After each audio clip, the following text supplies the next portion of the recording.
पूज्य श्री वेणु विनोद कुंज वाले महाराज जी का पावन चरित्र है। उसमें श्री पूज्य अली स्वरूप पूज्य बाबा श्री बालकृष्ण दास जी महाराज, तो उनकी एक बात लिखी है कि वे उस काल की ब्रजमंडल की एक विशिष्टतम विभूति निम्बार्क संप्रदाय के परम पूज्य श्री प्रियाशरण जी बाबा, वे उस समय विराजते थे बिहारी जी की बगीची में। तो पूज्य श्री बालकृष्ण दास जी महाराज, वेणु विनोद कुंज वाले महाराज जी बाबा का दर्शन करने गए। तो बाबा सत्संग करा रहे थे। पुराने संतों का जो सत्संग का स्वरूप था वो वर्तमान के सत्संग के स्वरूप से सर्वथा भिन्न था। अब तो प्रचार प्रसार के बहुत माध्यम हो गए हैं और वक्ताओं को प्रायः अभ्यास हो जाता है कि वो जितनी ज़्यादा भीड़ होगी उतना ज़्यादा उत्साह से कुछ बोलेंगे। भाव की जागृति ही भीड़ में होती है, एकांत में भाव का जागरण ही नहीं होता। लेकिन प्राचीन पद्धति ये थी कि चाहे जितने बड़े राजा महाराजा आ जाएं, चाहे जितने बड़े अधिकारी ऑफिसर आ जाएं, चाहे जितने बड़े सेठ साहूकार आ जाएं, वे महापुरुष कुछ बोलते ही नहीं थे। वे ये देखते थे कि संसार से, शरीर से इसको वैराग्य कितना हो गया है। कृष्ण मिलन की, राम मिलन की व्याकुलता इसमें कितनी है। भगवान के बारे में ईमानदारी से कुछ जानने की, भगवान को पाने की इच्छा है कि नहीं, इसमें जिज्ञासा का अभाव तो नहीं है। जिज्ञासु होता था तो ही वे अपनी वाणी मुखरित करते थे, अन्यथा अहर्निश्री नाम का आश्रय लेकर के रहते थे।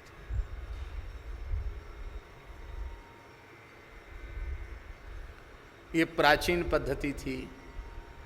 इसलिए इस प्राचीन पद्धति के कारण ऐसे भी इतिहास सुनने में आए हैं महापुरुषों के कि दो चार लोग बैठ करके कुछ चर्चा कर रहे थे, तब तक एक कोई महान भाव आ गए, सब चुप हो गए, मौन हो गए, चर्चा ही बंद कर दी। अनधिकारी व्यक्ति आ गया, अब ये रसभंग करेगा। क्योंकि व्यवधान कैसे होता है,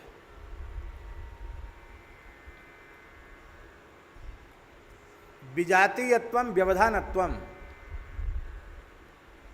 व्यवधान की परिभाषा है विजातीयत्वम विवधानत्वम व्यवधानत्वम।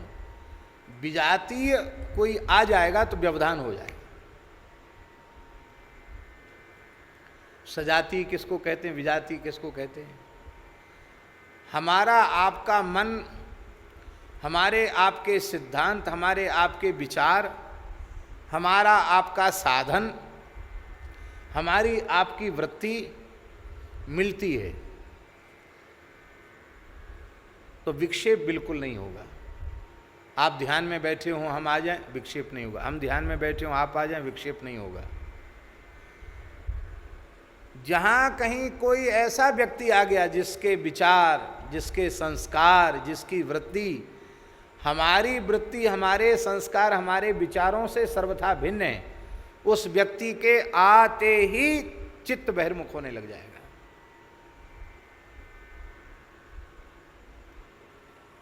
इसीलिए श्री स्वामी भगवत ऋषिक जी महाराज ने कहा, इष्ट मिले मन मित मत मिले, मिले भजन रस रीति। जिसके साथ हम बैठकर सच्चर्चा करें, सत्संग चर्चा करें, भगवत चर्चा करें, उसके साथ इतने सिद्धांत मिलने चाहिए। इष्ट मिले, इष्ट मिलना चाहिए। इष्ट का मतलब क्या है? हम बहुत संकीर्ण दायरे में नहीं रहना चाहते। संकीर्ण दायरा जानते हैं? संकीर्ण दायरा ऐसा होता है कि 2-4 भगत हैं, सब राम जी के ही भगत हैं, पर उनमें भी झगड़ा मचा हुआ है। वो कहते हम तो इन राम जी को ही मानते हैं, दूसरे राम जी को नहीं मानते। अरे भाई, राम जी अलग हो गए क्या?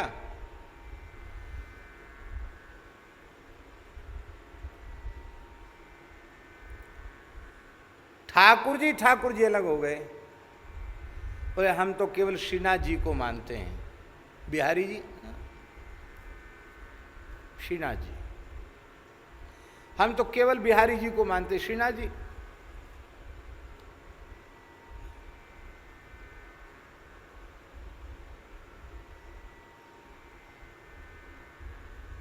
यह है संकीर्ण दायरा। मेरी बहुत विनम्र प्रार्थना है, किसी वैष्णव के मन में पीड़ा न हो, हम उनके चरणों में प्रणाम करते हैं। इस प्रकार का जो दुराग्रह है, ये अनन्यता नहीं है। इस प्रकार के दुराग्रह से लाभ कुछ भी मिलने वाला नहीं है, हानि ही हानि होगी।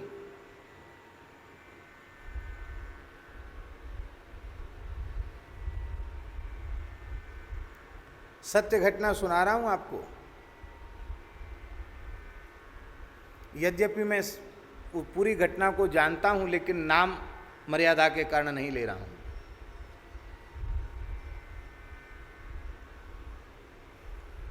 अमुक किसी साधक को बिहारी जी का प्रसाद मिला, हाथ में आ गया। पहले हाथ में दे दिया और कहने वाले ने कहा ये तो बिहारी जी का है। अरे बोले हम तो केवल अमुक का ही प्रसाद लेते हैं, बिहारी जी का तो लेते ही नहीं। उसने उस प्रसाद को नाली में डाल दिया।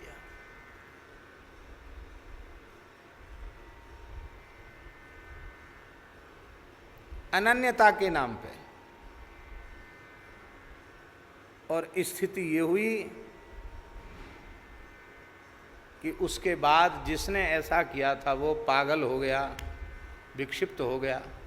और जबकि ऐसी क्रिया करने वाला बहुत अच्छा महात्मा था, खूब भजन करने वाला, पर ये प्रसाद, साक्षात प्रसाद, भगवत प्रसाद बिहारी जी का स्वरूप, उसका तिरस्कार हुआ तो पागल हो गए। और धाम के बाहर कभी जाते नहीं थे। पागल हो के पहले तो इधर उधर डोलते रहे, फिर किसी दयालु को दया आई तो फिर आगरा में कहाँ पागलों का इलाज होता है वहाँ कुछ इलाज हो, धाम भी छूटा। फिर पागलों का इलाज जहाँ होता जैसे तैसे ठीक होके आए।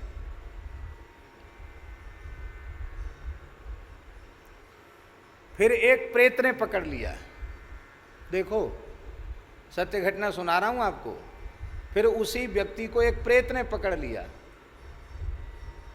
अब प्रेत ने पकड़ लिया, पागलपन दूर हुआ तो प्रेत ने पकड़ लिया। अब प्रेत ने पकड़ लिया तो फिर लोग ले गए मेहंदीपुर बालाजी। मेहंदीपुर बालाजी सुना है ना? इधर जयपुर जाते हैं, रास्ते में पड़ता है दौसा के पास पड़ता है ना? नहीं, ये महुआ से आगे पड़ता है मेहंदीपुर बालाजी।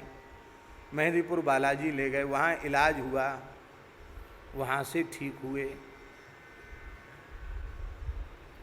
पहले वे महानुभाव ऐसे थे कि हनुमान जी का नाम सुनते ही चिढ़ जाते थे। अरे हम कोई राम जी के भगत हैं जो हनुमान जी से हमारा क्या लेना देना? हम तो माधुर्य रस के उपासक हैं, हनुमान जी का वहाँ क्या स्थान है, क्या लेना देना। अब कहाँ चली गई वो भावना?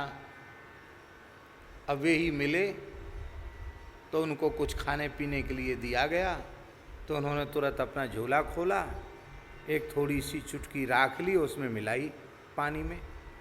तो हमने पूछा कि क्या कर रहे हैं आप?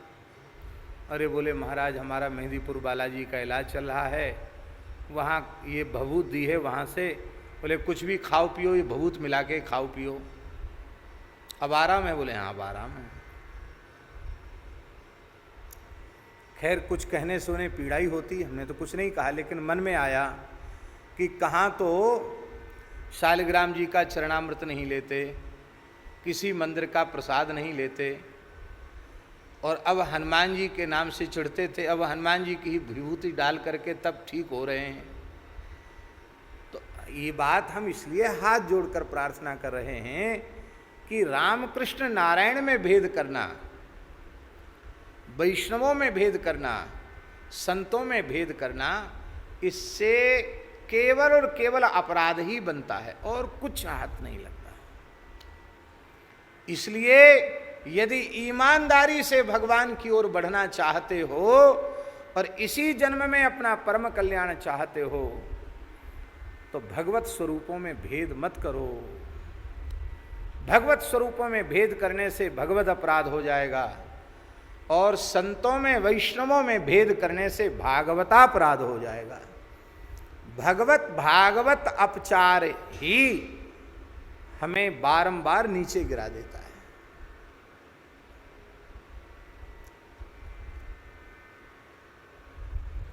गौ माता के 4 थन हैं, दोहने वाले भी 4 हैं और बर्तन भी उनके अलग अलग 4 हैं, लेकिन हम पूछते हैं दूध 4 तरह का है क्या? दूध तो एक ही प्रकार का है।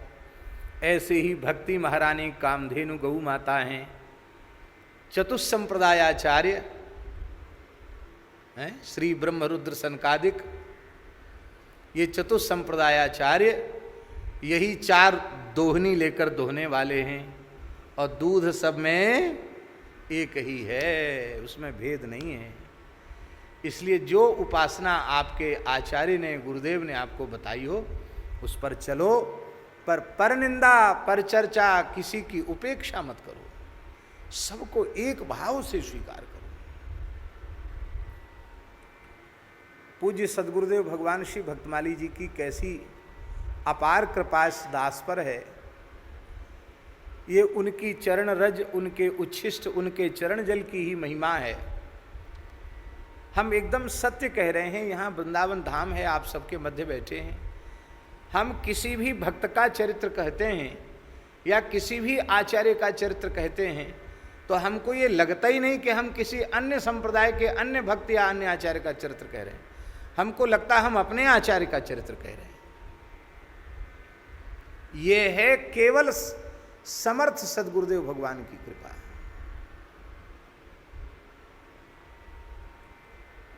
सब एक। राधा रानी वृषभानुनंदिनी, रसेश्वरी, रासेश्वरी, कृष्ण प्राण वल्लभा, वृषभानुनंदिनी कीर्ति कुमारी श्री राधा रानी, उनसे अधिक कोई अनन्य होगा? बोलो।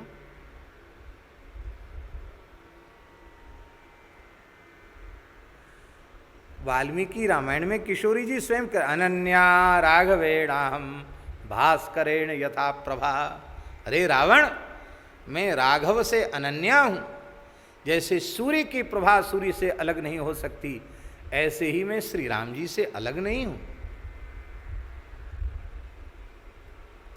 ये हैं राधा रानी।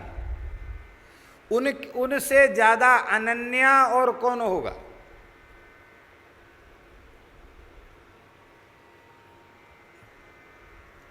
जिनके तन मन प्राण में श्री कृष्ण ही समाये भये हैं, जिनकी प्रेम वैचित्र्य की दशा ऐसी अद्भुत है।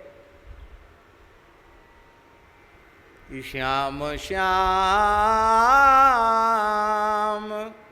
श्याम रटत प्यारी आप ही श्याम भई। श्याम श्याम श्याम रटते रटते निकुंज मंदिर में राधा रानी विराज रही हैं और अपने प्रियतम को पत्र लिखने का मन करता है। श्याम श्याम श्याम रटने लगी हैं रोम रोम से प्रियतम का नाम निकल रहा है और ऐसा नाम स्मरण किया कि श्याम श्याम रटती प्यारी, आप ही श्याम भई। श्याम हो गई। अब जब श्याम सुंदर हो गई राधा रानी, तब राधा रानी से मिलन की व्याकुलता जग गई। अभी तो राधा रानी थी, तो श्याम श्याम रटते रटते श्याम सुंदर हो गई। अब श्याम सुंदर हो गई तो राधा रानी से मिलने की व्याकुलता बढ़ गई, तो पत्र लिखने लगी राधा रानी के लिए। तो राधा राधा रटते रटते फिर राधा हो गई। मादनाख्य महाभाव का साक्षात स्वरूप है श्री राधा रानी। उनसे बड़ा अनन्य कौन होगा, उनसे अधिक कृष्णानुराग और किसमें हो सकता है। और वे राधा रानी भ्रमर गीत में कह रही हैं, आहा,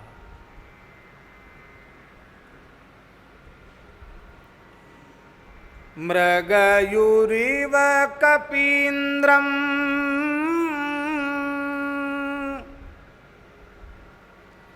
विव्यधे लुब्ध धर्मा, स्त्रियमकृत विरूपां स्त्रीजितः कामयानां बलिमपि बलिमत्वा वेष्टयध्वांक्षवद्यः तदलमसितसख्यैर्दुस्त्यजस्तत्कथार्था। अरे भ्रमर, तू श्याम सुंदर का दूत बनकर हमारी उनकी संधि का प्रस्ताव लेकर आया है। तू तो अभी कल का सेवक है, तुझे पता ही क्या है ये कैसे हैं। इनकी नस नस जानती हैं हम, ये कैसे हैं। ये बहुत छली हैं। ये धूर्त शिरोमणि हैं, कितब चक्र चूड़ामणि हैं।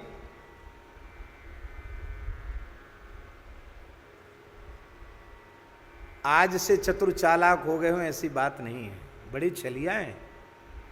कैसे हैं? कहते इनका सबसे सीधा साधा स्वरूप रामावतार है। सब कोई कहें राम सुठी साधु, सरल स्वभाव छुअत छल नहीं। और उन राम जी के काम देख लो। राधा रानी कह रही है, भाई भाई का झगड़ा था, इनको बीच में कूदने की क्या जरूरत थी। मृगयुहु इव कपीन्द्रम विव्यधे, बहेलिए के जैसे उस बेचारे बाली का वध कर दिया। क्या बिगाड़ा था उसने इनका? अरे लड़ना ही था तो ताल ठोक कर लड़ते, ललकारते उसको। लड़ाया तो भाई को, और बिटप ओट देखें रघुराई, और इसी बीच में एक बाण का प्रयोग किया और बेचारा गिर पड़ा। उसने खरी खोटी भी सुनाई। इनसे बड़ा पंडित कौन होगा, विद्वान कौन होगा। बेचारे की बोलती बंद कर दी, चुप हो गया। अंत में उसने कहा, प्रभु अजहू में पापी अंतकाल गति तोर। बार बार प्रभु मुझे पापी पापी कह रहे हैं महाराज, आपका प्रत्यक्ष दर्शन हो रहा फिर भी पापी हूं, तो आपके दर्शन की फिर क्या महिमा है। तब बोले, तब थोड़े ठंडे पड़े। बोले, अचल करो तन राखो प्राण, कहो तुम्हारा प्राण रख दें, अचल हो गया। नहीं नहीं नहीं, बार बार मुनि जतन कराही, अंतराम कही आवत नाही। वो प्रभु सामने खड़े हैं, मैं इस अवसर को खोना नहीं चाहता। ठीक है, लेकिन आज तक लोग कहते हैं बाली को इन्होंने बहेलिए के जैसा मारा। ये इनके रामावतार का कपट। दूसरा कपट, बेचारी शूर्पणखा की क्या गलती थी, क्या दोष था? अरे ये सुंदर ही इतने हैं कि जो इनको एक बार देख लेता है वो लट्टू हो जाता है, न्यौछावर हो जाता है। उसकी क्या गलती थी? ब्याह नहीं करना था तो हाथ जोड़ लेते, देवी काहे परेशान हो रही हो, ब्याह हम करेंगे नहीं, भगा देते।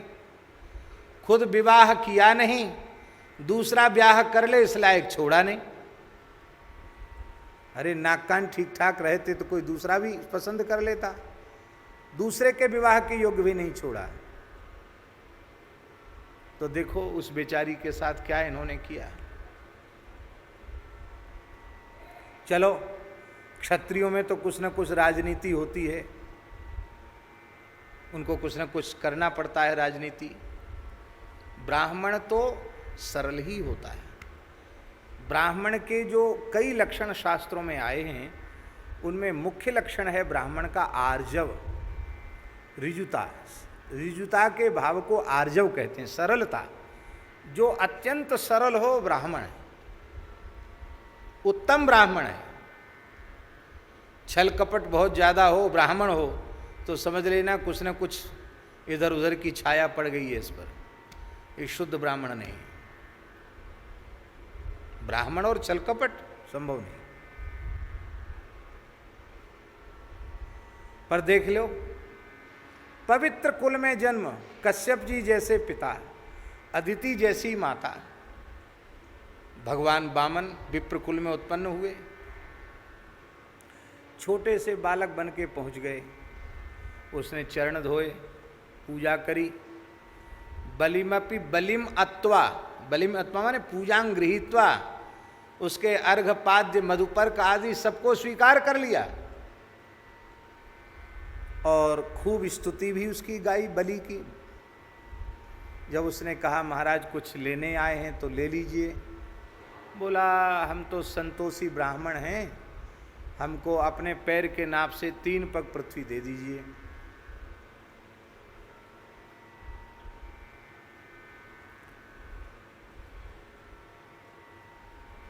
उस बेचारे ने कहा कि कहाँ रखोगे अपना दंड कमंडल, कहाँ गौशाला बनाओगे, कहाँ वेद पाठशाला बनाओगे, संत निवास कहाँ बनाओगे, यज्ञशाला कहाँ बनाओगे?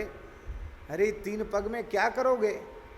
यदि 3 पग का ही आग्रह है तो हमारी सेना में बड़े बड़े दैत्य हैं, 3 पग में कम से कम 30-35 योजन नाप देंगे,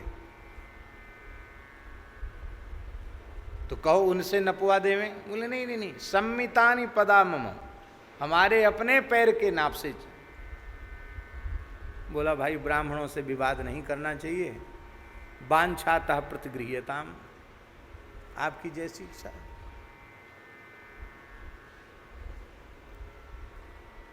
संकल्प का जल जैसे हाथ में आया हो विराट हो, सब कुछ नाप लिया। 2 पग में ही इसका सर्वस्व छीन लिया, तीसरे पग के लिए इसे मिथ्याचारी बता दिया और बंधन में डाल दिया। गरुड़ जी से कहा इसको गरुड़ पास में बांध दो। ऐसा व्यवहार किया इन्होंने उसके साथ।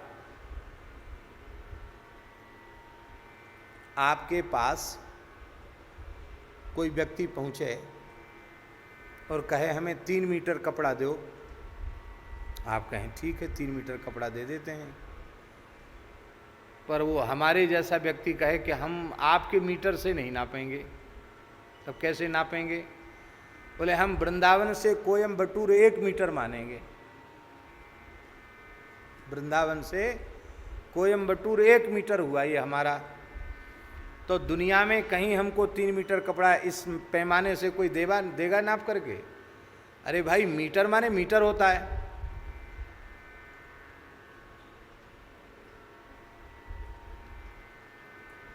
जिस स्वरूप से संकल्प लिया था उसी स्वरूप से नाप लेते।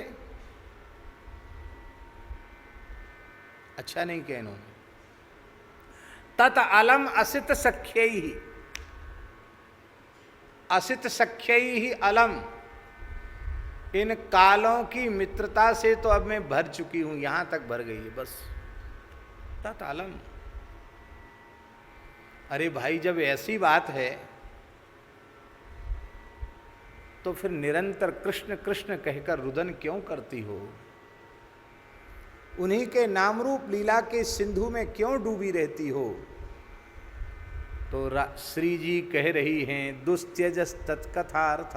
अरे भ्रमर, तू यह बातें नहीं जान सके।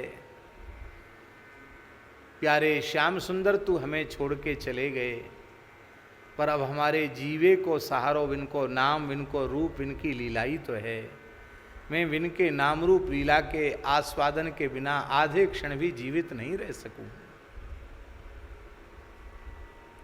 वही तो मेरो प्राण है, वही तो मेरो जीवन है। हमारे वृंदावन के एक बहुत अच्छे महापुरुष थे, भगवत प्राप्त संत थे, हमारी अपनी भावना के अनुसार पूज्य श्री चंद्रशेखर बाबा। वो कहते थे कि कारो तो छोड़ के चलो गयो, पर कार्य की कथा छोड़ी नहीं जा सके। ये बात वो अपनी वाणी से कहते थे। कारो तो छोड़ के चलो गयो, पर कार्य की कथा छोड़ी नहीं जा सके। कार्य को नाम छोड़ो नहीं जा सके। आप लोग कहेंगे आप विनय पत्रिका कह रहे हो कि भ्रमर गीत कह रहे हो? हम निवेदन यह कर रहे हैं कि श्री राधा रानी रामावतार की 2 लीलाओं का स्मरण कर रही हैं, वामन अवतार की लीला का स्मरण कर रही हैं, और अपने प्राण जीवन धन श्री कृष्ण का श्री राम से और श्री वामन भगवान से अभेद स्वीकार कर रही हैं। तो हम इतने बड़े भक्त हो गए कलयुग में कि हमको रामकृष्ण नारायण में भेद समझ में आने लग गया, हम भगवत स्वरूपों में भेद करने लग गए, हम भगवान के भक्तों में संतों में भेद करने लग गए। तो अब हम आपसे पूछते हैं, इस भेद की सृष्टि से आपके हाथ क्या लगेगा? आपके हाथ केवल और केवल अपराध लगेगा।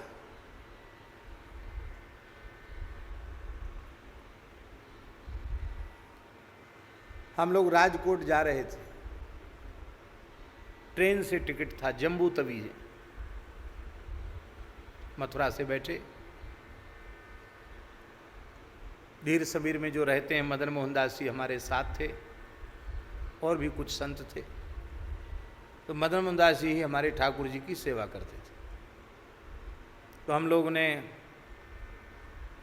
अहमदाबाद में देर तक ट्रेन रुकी, वहीं स्नान वगैरह सब लोगों ने कर लिया। अहमदाबाद में बड़ौदा में सवेरे जल्दी पहुंचती है ट्रेन, तो स्नान का समय था। बड़ौदा में हम लोगों ने बढ़िया से स्नान कर लिया, साथ में गंगा जल था ही, तो ठाकुर जी की सेवा पूजा गंगा जल से सेवा पूजा हो गई, और सबने अपने अपने रिजर्वेशन की सीट पर ही बैठकर अपने तिलक स्वरूप अपना जप पाठ वगैरह सब संतों ने कर लिया। 5-7 मूर्ति थे। वहीं ट्रेन में कपूर से आरती, वहीं भय प्रगट कृपाला दीन दयाला हो गया, आरती स्तुति सब वहीं हो गई,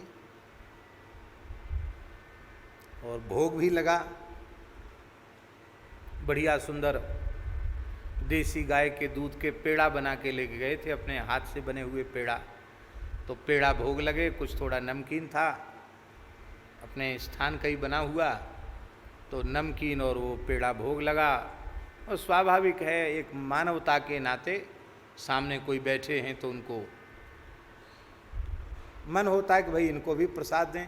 अब हम लोगों का अभ्यास तो नहीं है बिना दिए खाने का। तो एक महानुभाव ऐसे बगल वाली सीट पर सपत्नीक थे, उनके गले में तुलसी की कंठी थी। तो कंठी को देख करके ये लगा कि ये किसी न किसी संत से, वैष्णव से जुड़े हुए होंगे, और ब्रजभूमि से ही आ रहे हैं, वहीं से ये बैठे हैं मथुरा से, तो भक्त ही होंगे। तो उनको चरणामृत और प्रसाद हमने नहीं कहा था देने के लिए, पर मदन मोहन दास जी ने उनको देने के लिए, तो उन्होंने दूर से हाथ जोड़ लिए, बोले हम अनन्य मार्गी हैं, ये तुम्हारे शालिग्राम जी का चरणामृत हम नहीं लेते हैं और प्रसाद भी नहीं लेते हैं। हम लोग नहीं लेते हैं। हम लोग दूसरे किसी का प्रसाद नहीं लेते हैं। मना कर दिया उन्होंने। जब मना कर दिया तो मैंने उनसे कहा, मदन मोहन दास जी से, कि ट्रेन में वैसे भी किसी को नहीं देना चाहिए। ट्रेन में किसी को कुछ दो और वो मक्कर करने लग जाए कि हमें पता नहीं क्या खिला दिया, तो लेने के देने पड़ जाएं। इसलिए वहाँ लिखा भी रहता है कि किसी को कुछ खाने पीने की चीज़ मत दो। तो अब देखो प्रसाद का, चरणामृत का तिरस्कार हो गया।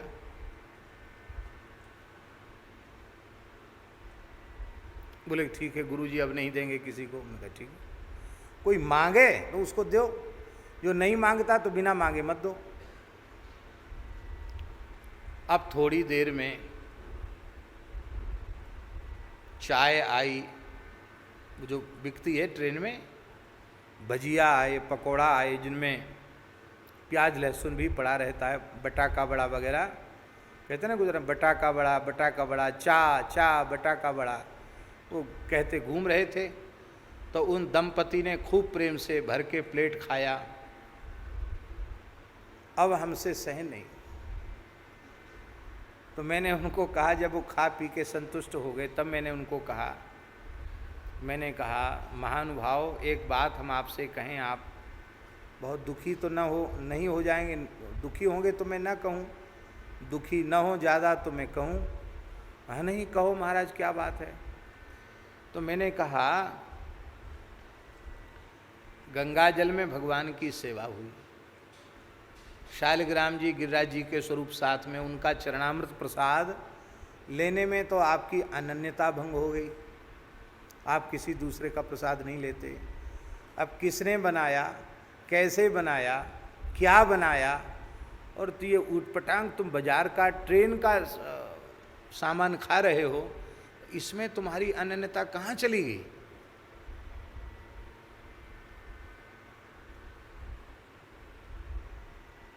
बोले हमारे गुरुजी ने हमको यही सिखाया है। ये उत्तर दिया उन्होंने, हमारे गुरुजी ने हमको यही सिखाया। हमने कहा भैया दंडौत है तुम्हारे गुरुजी को, तुमको और तुम्हारे गुरुजी दोनों को ही दंडौत है। वाह धन्य, अच्छा सिखाया।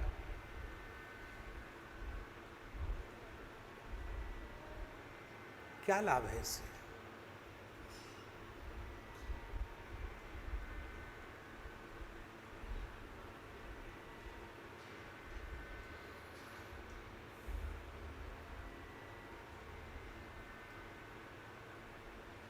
तो हम जो बात कह रहे थे वहीं आ जाए। हम कहाँ क्या कह रहे थे कि पूज्य बाबा श्री प्रिया शरण जी के यहाँ गए, सत्संग की बात कह रहे थे कि सत्संग का स्वरूप ऐसा था।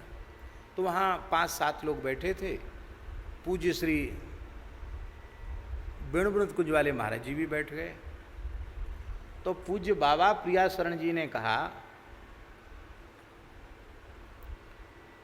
कि अविद्या माया के बंधन से, संसार के बंधन से, भव बंधन से तो जीव मुक्त हो सकता है, पर महाराज हजारों जन्म लेने के बाद भी संप्रदाय बंधन से मुक्त नहीं होता।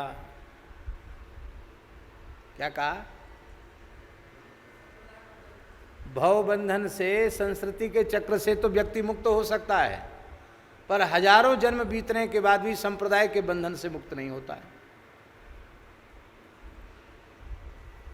और बंधन से मुक्त नहीं होता तो वहीं पड़ा रहता है। तो यही बात उस दिन पूज्य श्री प्रिया शरण बाबा ने कही कि संप्रदायों के प्रवर्तक जितने आचार्य हैं, उन सबके सिद्धांत वैदिक हैं। वे सब चाहते हैं जीवों का परम कल्याण, वे सब जीवों को इसी जन्म में भगवत प्राप्ति कराना चाहते हैं। और उनमें से किसी का भी यह मत नहीं है कि रामकृष्ण नारायण में भेद करो, रामकृष्ण नारायण के उपासकों में भेद करो। लेकिन पीछे वाले भेद की सृष्टि करते करते करते करते यहाँ तक पहुँच गए कि उनको कृष्ण कृष्ण में भेद दिखाई पड़ने लग गया, राम जी में भेद दिखाई पड़ने लग गया, भगवान के स्वरूपों में भेद दिखाई पड़ने लग गया। और इस तरह का जो सांप्रदायिक दुराग्रह है, इस बहुत ध्यान से सुने शास्त्री जी, इस तरह के सांप्रदायिक दुराग्रह से लोपित मंगल मगु। इस पद में जो गोस्वामी जी कह रहे हैं, कोपित कली लोपित मंगल मगु। कलयुग ने क्रोध किया है, और कलयुग के क्रोध से क्या हुआ? बोले संप्रदायों के नाम पर, अनन्यता के नाम पर पाखंड धर्म की सृष्टि होने लगी, दंभ की सृष्टि होने लगी, वैदिक वर्णाश्रम धर्म से लोग विमुख होने लग गए, मनमाने मत पंथ की कल्पना लोग करने लग गए। और फिर क्या हुआ? बोले हरित भूमि तृण संकुल, सूझी पर ही नहीं पंथ, जिमि पाखंड वादते, लुप्त हो ही सदग्रंथ।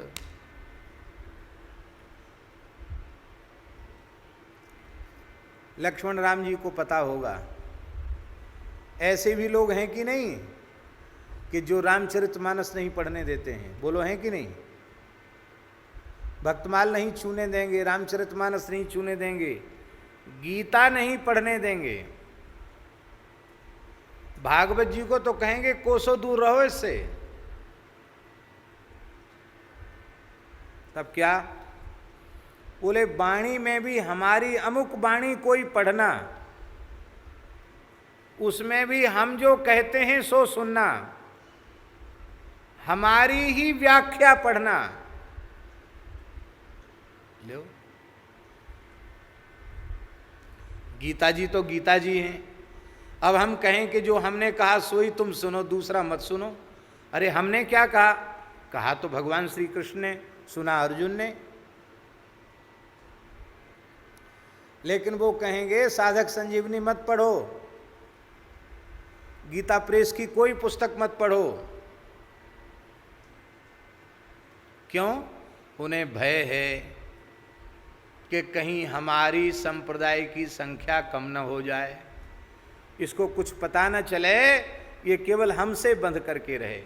ये जो वृत्ति है केवल हमसे बंध के रहे, इसका परमार्थ बने चाहे बिगड़े, इससे कोई हमें लेना देना नहीं है। हमारी स्वार्थ सिद्धि होनी चाहिए।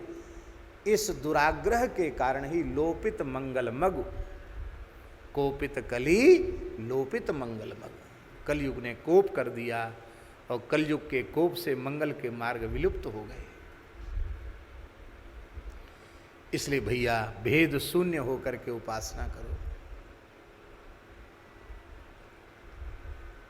मेरी विनम्र प्रार्थना है, श्रीमद् भागवत, श्रीमद् भगवद गीता, श्रीमद् रामचरितमानस और श्री भक्तमाल और श्री विनय पत्रिका,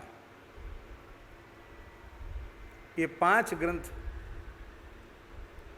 दास ने हरिगुरु संतों की कृपा से अपने मन में, अपनी बुद्धि में सुनिश्चित किए हैं।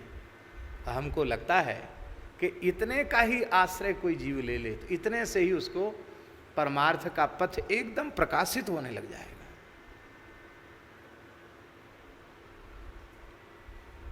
पर निंदा, पर चर्चा के अपराध से बचकर वो भगवत प्राप्ति के पथ की ओर अग्रसर हो जाएगा।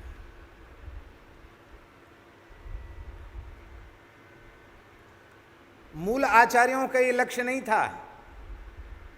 मूल आचार्यों का जो वर्तमान में हम लोगों में आ गई बातें, ये मूल आचार्यों का प्रयोजन नहीं था।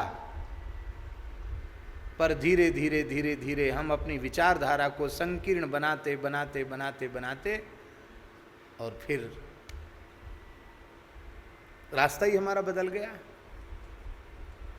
कोपित कली, कलयुग ने कोप कर दिया। कलयुग के कोप से क्या